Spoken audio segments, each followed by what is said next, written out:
It's 5 minutes with me.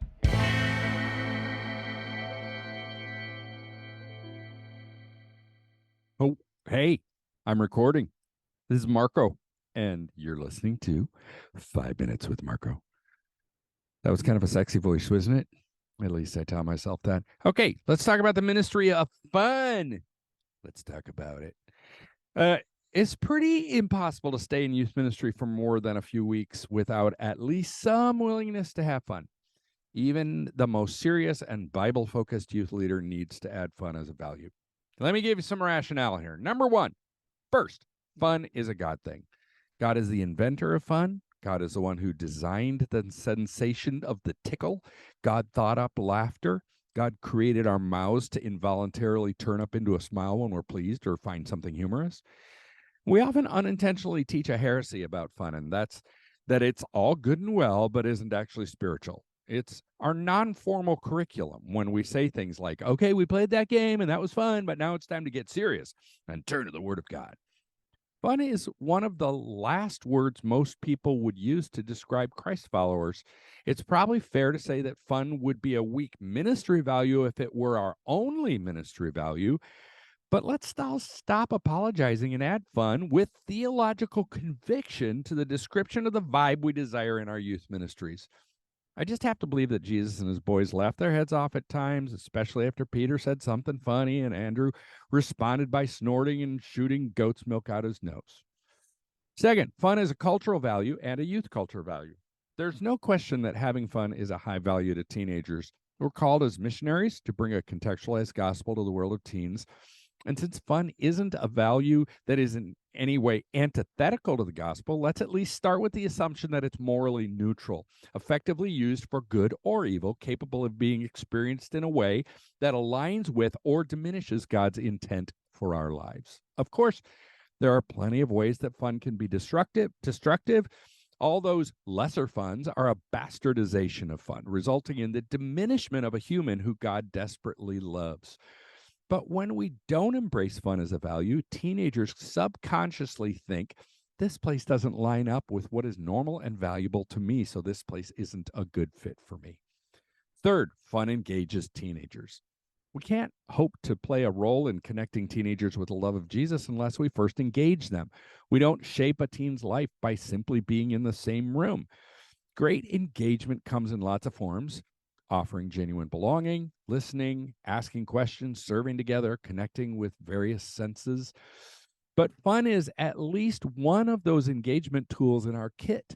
Attempted fun or forced fun can be massively lame. So there's clearly a fine line to walk here.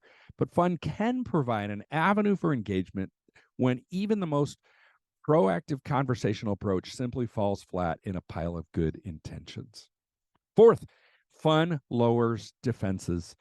You know you have teenagers who are naturally defensive to connecting with you or your program. That's particularly true if they're visitors or for some other reason don't feel a sense of connection or identification with your group. But fun, particularly laughter, unfolds the arms, relaxes tensed muscles, and helps a defensive posture melt away, even if only momentarily. This really is a physical issue. Defensiveness is a mindset with an accompanying muscle tightening. Fun, even when it's only observed, can cause a mindset change that naturally results in forgetting to hold that previously clenched muscle state. Fifth, fun can foster community. One can certainly have fun when they're alone, but the best fun is usually a shared experience. That sort of concurrent fun amplifies the fun for all involved and plants seeds of community. Because really, when you boil it down, community begins and is sustained by shared experiences, allowing fun to be a regular aspect of that communal life. Oh, a word of caution, and the reason for the cautionary can in fun can foster community. Community building fun must be inclusive. Carefully guard against exclusive fun that leaves some out. Sixth, fun creates memories. A major part of any community and the identity formation that comes with it is shared memories. Those communal remembrances are major fodder for sustained life together. Of course, it's great if some of those memories are of tender times or times of overcoming adversity or of an intense shared experience of God, but shared memories of fun can fill in the gaps to create a full portfolio of stories worth retelling, stories that say something about who we are together. And finally, fun decreases differences. I suppose this reality is complementary to the fun can foster community previous point, but here's an important reality. In our current context, youth culture is splintered into hundreds or thousands of cultures. This is new in the last couple decades, by the way. That means that every youth ministry is a multicultural youth ministry, unless maybe your youth group has two homeschoolers from the same family.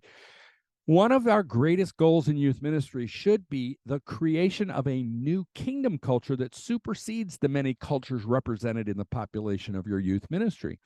I found three things that act as kerosene on the fire of decreasing natural cultural differences: serving together, worshiping together, and having fun together. We tend to elevate the first two over the latter as they seem more spiritual, but remember where we began this exploration. Fun is a God thing. The Youth Cartel Podcast Network.